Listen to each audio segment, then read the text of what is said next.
Heracles strides through ancient stories like someone who knows every room belongs to him. People in museums still stare at statues of him wrapped in a lion's skin, gripping a club the size of a tree, and wearing that expression of a man who has already won the fight before the opponent even arrived.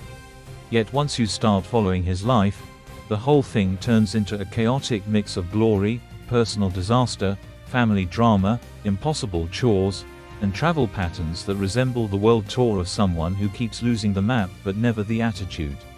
That contrast turns him from a carved muscle machine into a surprisingly relatable hero, full of two human flaws and very superhuman ways of fixing them. The story begins in Thebes, and things escalate immediately. Zeus visits Alcmene while disguised as her husband, and the result is Heracles. Hera hears about it and instantly adds him to her personal list of enemies. His name means something close to the glory of Hera, which feels like the ancient Greek equivalent of naming your cat after the neighbor who hates it. Hera does not find the joke amusing. She sends 2 snakes into his cradle, perhaps hoping to end the story before it begins, but baby Heracles deals with them using his tiny fists. People love to imagine this moment as a kind of divine hint that the child will grow into something magnificent. It also shows that his relationship with Hera starts at a level of hostility most families never reach. He spends his youth training with the best tutors Greece can offer. They teach him archery, wrestling, music, horse riding and various noble pursuits expected of a well-rounded hero. He tries his best, but sometimes everything around him crumbles under the weight of his enthusiasm. Imagine being the sort of teenager who could break training equipment without meaning to. He carries this mix of brilliance and clumsiness into adulthood, where Hera decides the time has come for something more dramatic than serpents. She throws madness over him like a dark veil, and he kills his own children in the frenzy. The shock of this moment shapes the rest of his life, because he walks straight to the oracle at Delphi and asks for a way to repair the damage. The oracle sends him to King Eurystheus, a man who reacts to threats the way most people react to spiders on the ceiling, with panic, yelping, and a strong desire to hide in a jar. Eurystheus chooses 12 tasks for Heracles, hoping the hero will either fail or vanish somewhere along the way. Neither happens. Heracles steps into his labors with the attitude of someone who expects trouble and intends to enjoy at least some of it. Each labor feels like a mythic test combined with an ancient attempt at world building. The Nemean lion appears first, a creature with skin harder than any weapon. Heracles solves the problem by grabbing the beast and wrestling it into submission. Then he skins it with its own claws, proving that even monsters become accessories when you know what you're doing. He wears the lion's hide for the rest of his life, partly because it looks impressive and partly because it turns everyday clothing into armor. The Hydra waits next in a swamp. Cutting off one of its heads only causes more to grow. Heracles deals with that by burning the necks before they have a chance to regenerate. The scene must have looked like a combination of battlefield and gruesome gardening. It requires teamwork, quick reflexes and enough conviction to believe that setting a monster on fire counts as a reasonable strategy. Catching the Ceryneian hind demands patience rather than brute force. This golden deer runs with shocking speed and belongs to Artemis. Not the sort of creature you want to harm. Heracles tracks it for a year, almost like someone chasing a rumor across the countryside. Eventually he brings it back alive, though Artemis catches up with him and raises an eyebrow sharp enough to cut stone. Heracles explains the situation, she accepts it, and the quest continues. The Erymanthian boar, enormous and furious, ends up caught in deep snow and dragged across the landscape like an oversized gift for a king who doesn't want it. Eurystheus takes one look, squeaks, and dives back into his famous jar. Heracles waits for him to emerge, which takes a while. Cleaning the Ogeon stables presents a different problem. The place contains decades of filth from thousands of cattle.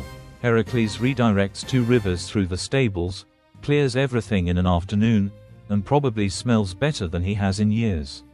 People sometimes claim this labor reveals the practical side of the hero, but it also reveals the satisfaction of solving colossal problems with a single outrageous idea. The Stymphalian birds, man-eating creatures with metal wings, take flight the moment he approaches. Athena hands him a pair of divine noisemakers. He rattles them, sends the birds into the air and shoots them down with methodical precision. It feels less like a myth and more like a bizarre training exercise for someone whose job description includes occasional sky combat. The Cretan bull leads to a wrestling match that leaves both hero and animal irritated but alive. Heracles drags it onto a ship and sails away without explaining anything to the locals. Soon after, he faces the mares of Diomedes, horses so violent they eat people. He sorts them out by feeding their owner to them, a decision that says a great deal about mythic logic and even more about the limits of Heracles' patience. Retrieving the girdle of Hippolyta sends him into the land of the Amazons. The queen welcomes him at first, clearly impressed by his reputation, but Hera intervenes again. She spreads a rumor that he intends to kidnap Hippolyta, and chaos erupts. By the time the dust settles, Heracles has the girdle but leaves behind an accidental battlefield. Nothing about this labor feels straightforward, but Greek myths rarely offer tidy solutions. The cattle of Geryon live at the edge of the world. Heracles travels west, meets a giant with 3 bodies, strikes him down, and herds the cattle all the way back to Greece. The journey includes heat so intense that Heracles fires an arrow at the sun for mocking him. Helios, instead of taking offense, lends him a golden cup for easier travel. That moment summarizes a great deal about ancient storytelling. When in doubt, present your complaints directly to the nearest god. Stealing the apples of the Hesperides requires cleverness. Heracles tricks Atlas into retrieving them while he holds up the heavens in the Titan's place. When Atlas returns, he announces that he would prefer to deliver the apples himself and leave Heracles with the sky forever. Heracles agrees with suspicious enthusiasm, asks Atlas to hold the heavens for just a moment so he can adjust his cloak, and walks away with the apples. No monster defeated, no battle won, just one perfectly executed plan. The final labor demands a trip to the underworld to fetch Cerberus, the 3-headed guardian dog. Hades allows it on one condition: Heracles must handle the creature without weapons. He grasps the enormous dog with sheer strength and drags it upward into the sunlight. Mortals stare at the scene in disbelief. Even Eurystheus finally surrenders, realizing nothing he throws at the hero will ever be enough. After the labors, life continues to twist in unexpected directions. Heracles ends up serving Queen Omphale in Lydia as part of another purification. She swaps clothes with him for entertainment and assigns him domestic tasks. People in later centuries loved this image of the world's strongest man spinning wool while a queen wears his lion's skin. Despite the comedy, their time together softens some of his edges. He completes quests along the way, rescues friends, defeats giants, and manages to turn every region he visits into a stage for new stories. Eventually he marries Deianira. She loves him deeply but trusts the wrong creature, the centaur Nessus. As he dies, Nessus gives her a so-called love charm made from his blood. She believes it will secure Heracles' affection. When she applies it to his tunic, the poison burns into his skin. He tries everything to stop the agony, but the damage reaches beyond healing. He walks up Mount Aeta and asks his companions to build a pyre. They hesitate, unsure how to help, until his friend Philoctetes lights the fire.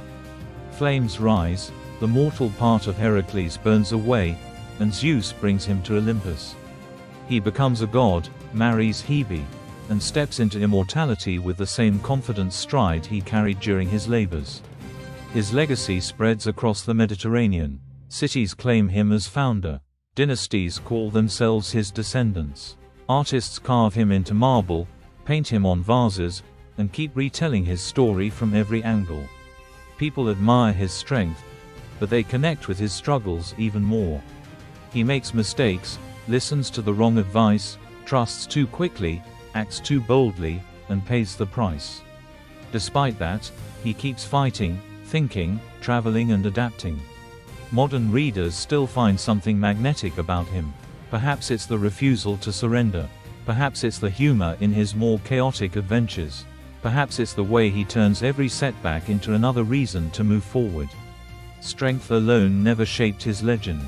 Determination did. Curiosity did. That unstoppable desire to fix things, even when fixing them requires a journey to the edge of the world or a conversation with a god who thinks the sun counts as a personality. Heracles represents more than muscle. He stands for resilience, flawed ambition, creative problem solving, and the oddly modern truth that heroes never escape their own messes. They just find spectacular ways to clean them up. Across myth, art, literature and travel guides, his shadow stretches far and wide. People still walk through ancient ruins and imagine him striding between the columns. They picture the lion skin, the club, the grin of someone who knows exactly how unpredictable life can become. The hero never fades because he refuses to stay still. He embodies the restless spirit of someone